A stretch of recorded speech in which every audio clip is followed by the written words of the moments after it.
দান সদকা আল্লাহর কাছে খুব বেশি পছন্দের। দান সদকা করার জন্য সম্পদ লাগে না, আমার কথা শোনেন। দান সদকা করার জন্য সম্পদ লাগে না, কলিজা লাগে, মন লাগে।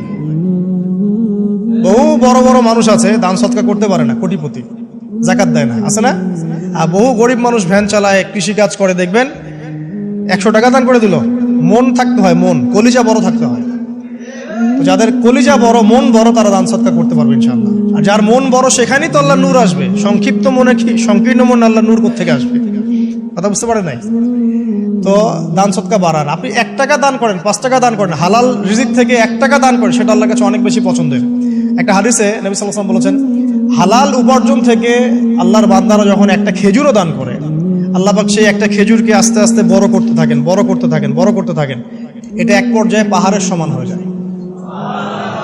কিয়ামতের মাঠে মানুষ তার দান এবং সাদাকার যে ছায়া, এই ছায়ার নিচে অবস্থান করবে। আপনার বিপদ হয়েছে, দান সদকা করেন, বিপদ দূর হয়ে যাবে ইনশাআল্লাহ। জটিল কোনো রোগ হয়েছে, কোনো ডাক্তার ট্রিটমেন্ট করতে পারছে না, সদকা করেন, রোগ ভালো হয়ে যেতে পারে ইনশাআল্লাহ। সদকার ব্যাপক ফজিলত আছে। সদাকা, দান সদাকা, দোয়া, এগুলো তাকদিরের যে বিপদ আপদ গুলো আছে না, ঝুলে আছে, আমাদের তাকদিরে বিপদ আছে না অনেক, এগুলোকেও সরিয়ে দিতে পারে আল্লাহ। এই শক্তি আছে দোয়া এবং দান সদকার মধ্যে। আল্লাহ পাক আমাদেরকে বেশি বেশি সাদাকা করার তৌফিক দান করুন, আমিন।